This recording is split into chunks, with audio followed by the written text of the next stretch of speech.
ठीक। तो chapter 3 understanding coordinator. तो एक्सरसाइज 3.3 स्टार्ट करने से पहले पैरेललोग्राम के बारे में थोड़ा जान लेते हैं, है ना, क्या क्या चीज़ें हैं इसमें, क्या क्या होते हैं, तभी ये एक्सरसाइज कंप्लीट कर पाएंगे। ठीक है। तो जब भी पैरेललोग्राम को बनाना है, जैसे नाम से ही पता चल रहा है पैरेलल, पैरेलल, है ना, तो क्या होता है इसमें, जैसे एक लाइन ये होगी मान लो थोड़ी देर के लिए, है ना, और एक थोड़ा इससे थोड़ा इधर थोड़ा सा हल्का सा डिस्टेंस लेके इधर को हम ड्रॉ कर लेंगे और इनको आपस में मिला दें कुछ ऐसे। ठीक है।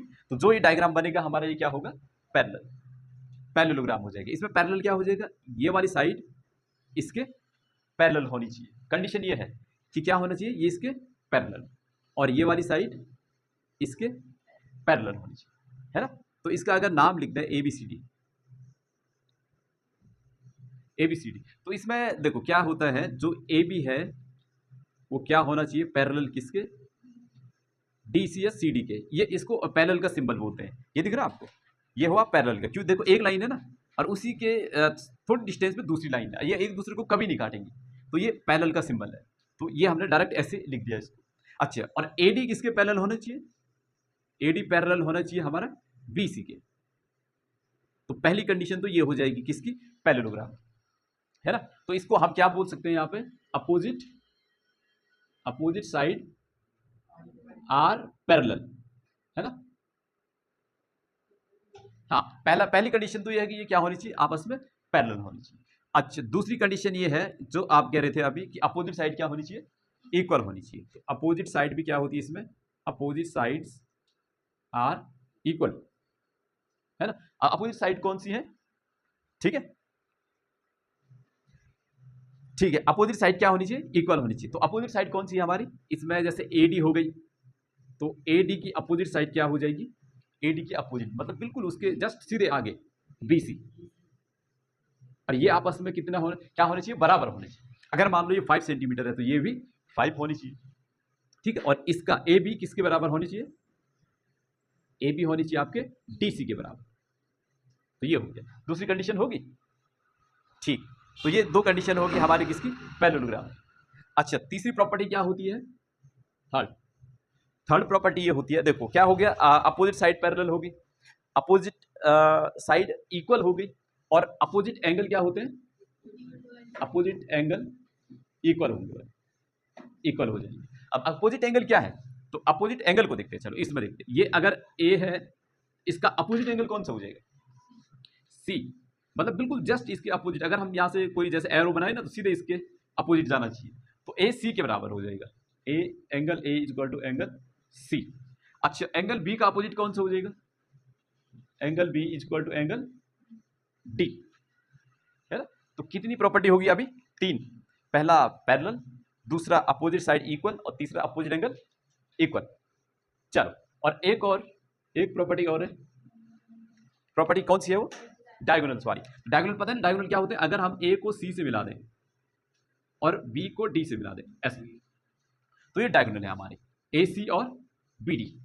ठीक है। तो इनमें क्या प्रॉपर्टी होती है, इनमें ये होता है कि अगर इसको O बोल दें, बीच में जहां पे ये डायगोनल एक दूसरे को कट कर रहे हैं, इसको इंटरसेक्टिंग पॉइंट बोलते हैं, तो इसको O बोल दिया हमने, तो AO जो है वो OC के बराबर हो जाएगा, है ना? तो AO किसके बराबर हो जाएगा हमारा, AO हो जाएगा OC के बराबर। अच्छा, तो OB किसके बराबर हो जाएगा,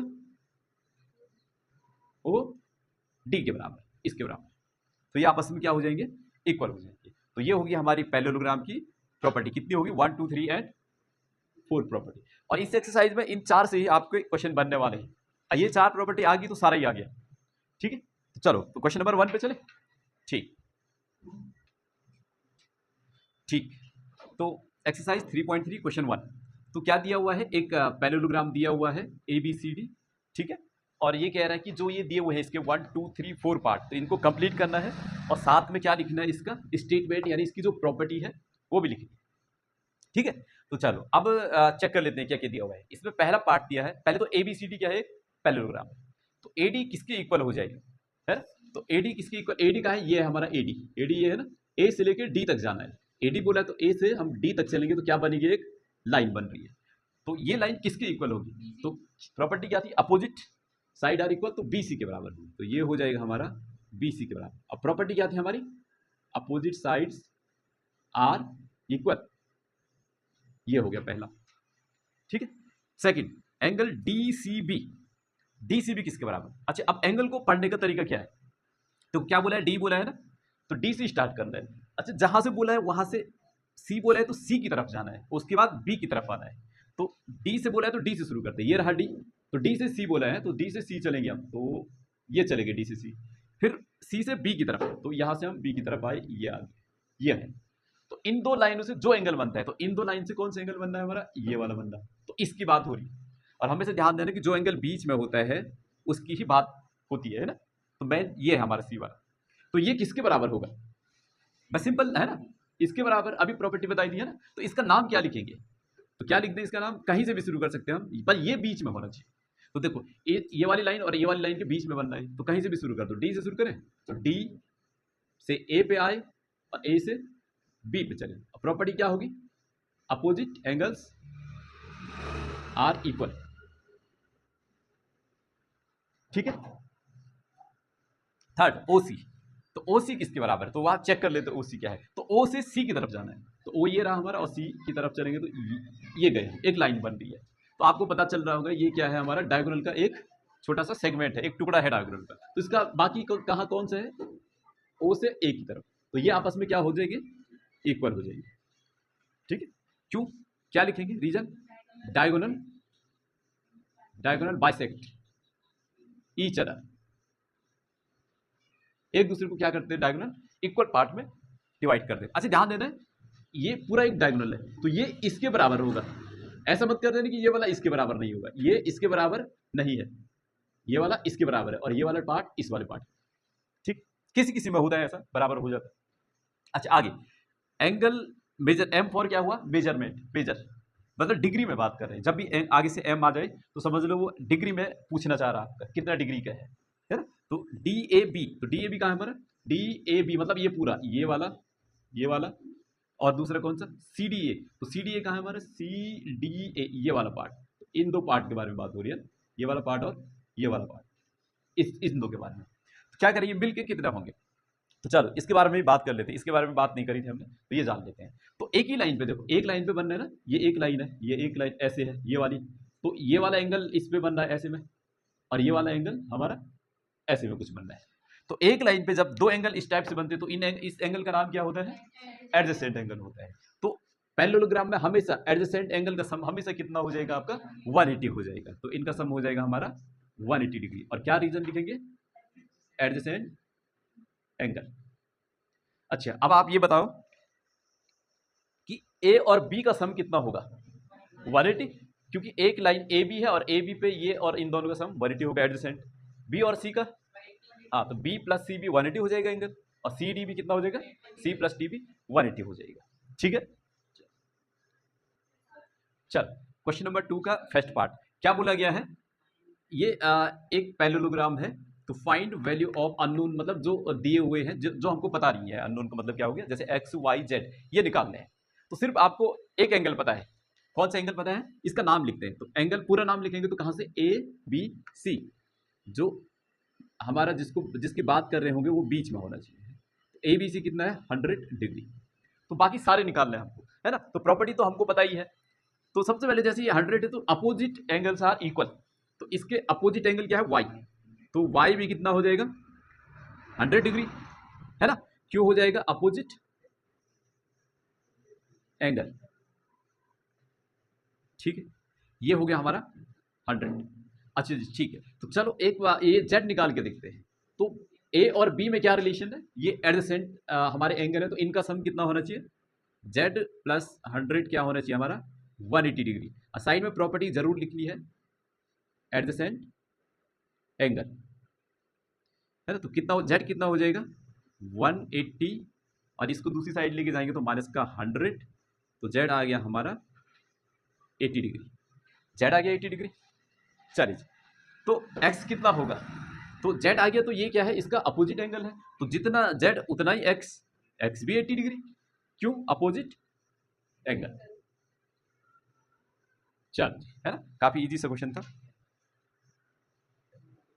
ठीक है। क्या दिया हुआ है, क्वेश्चन 2 का सेकंड पार्ट, फिर से एक पैरेललोग्राम दिया हुआ है, और इसमें हमको एक्स वाई जेड निकालना है। ठीक, तो यहाँ पे 50 दिया हुआ है। हम क्या कर सकते हैं इसमें, इसको फाइंड करने के लिए, अगर ये 50 है, अगर ये 50 है तो इसके साइड में जो एंगल वाई है तो इसको हम पहले निकालने की कोशिश करेंगे, है ना। तो ये कितना हो जाएगा, तो आपको पता है ना इन दोनों का सम क्या होता है, 50 प्लस वाई जो होगा वो 180 के बराबर होगा। अब क्यों होगा, एडजेसेंट एंगल है, पैरेललोग्राम में एडजेसेंट एंगल का सम 180 होता है, तो यहाँ से वाई निकल जाएगा हमारा, है ना। 180 माइनस 50 जो हो गया हमारा 130 डिग्री। अच्छा, वाई 130 तो उसका जस्ट अपोजिट एंगल भी 130, इसी को इक्वल कर दो एक्स के बराबर, दोनों बराबर हो गए। क्यों, क्यों, अपोजिट एंगल, अपोजिट एंगल है। अच्छा, अब यहाँ पे ध्यान देना थोड़ा, अब जेड को कैसे निकालेंगे, हम जेड को हम फाइंड कैसे करेंगे, ये हमारे लिए काफी इंपॉर्टेंट है, क्योंकि इस बार जेड अंदर नहीं है। अगर अंदर का एंगल होता तो ये 50 तो ये भी 50, है ना। मान लेते हैं इसको, इसको अगर आप थोड़ी देर के लिए ए मान लो, तो ए कितना हो जाएगा हमारा, ए बिल्कुल अपोजिट एंगल हो गया, तो ए 50 हो गया, 50 डिग्री अपोजिट एंगल। अच्छा, अब आपका ए फाइंड हो गया तो जेड भी हम निकाल सकते हैं हम, क्यों, क्योंकि हाँ, क्योंकि यहाँ पे जो है जेड और ए कुछ ऐसे बने हुए हैं, ये ए कितना आ गया हमारा 50, अब ये निकालना है हमको जेड। तो यहाँ पे देख पा रहे होंगे एक सीधी लाइन पे है ना दो एंगल बन रहे हैं, तो ये इसको बोलते हैं लीनियर पेयर। लीनियर का मतलब एक सीधी लाइन, पेयर मतलब उसमें दो एंगलों का बनना, तो इनका सम कितना हो जाएगा हमारा, हाँ 180 हो जाएगा। यहाँ पे लिख देंगे एल पी, लीनियर पेयर, तो जेड क्या हो गया हमारा 180, 50 को उधर लेके जाएंगे माइनस 50, और ये हो गया हमारा 130 डिग्री। ठीक ठीक,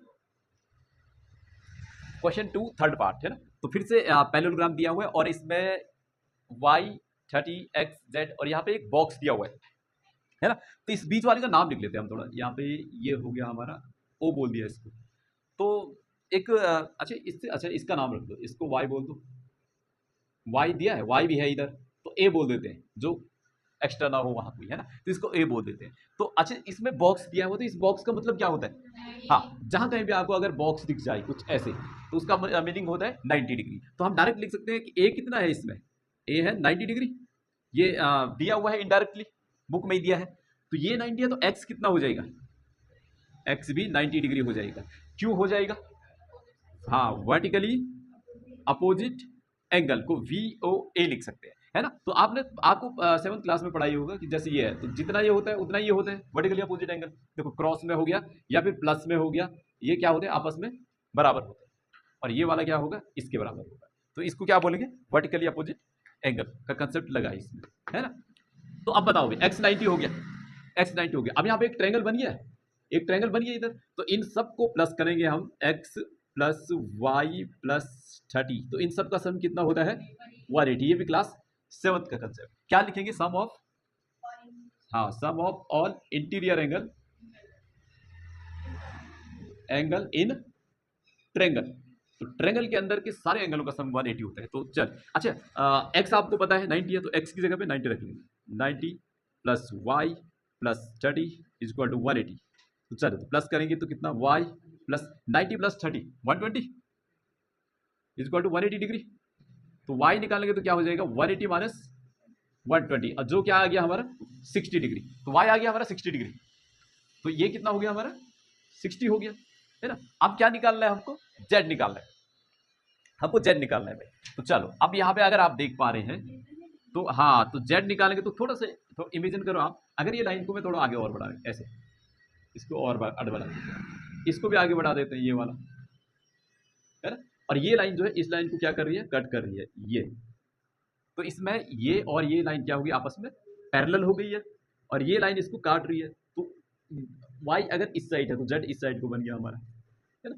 तो ये क्या हो गया हमारा अल्टरनेट एंगल हो गया, तो y और z आपस में बराबर हो जाएंगे, तो z जितना है उतना ही y होगा, और y कितना आया है हमारा 60 तो डिग्री, तो ये क्या हो जाएगा हमारा अल्टरनेट एंगल। अल्टरनेट एंगल तो पता ही ना सबको, मान लो ये दो लाइन है और ये कट हो रही है, तो जितना ये वाला हो जाएगा उतना ही ये होगा अल्टरनेट एंगल। जेड बनाते हैं यहाँ पे, ऐसे जेड बन रहा है ना।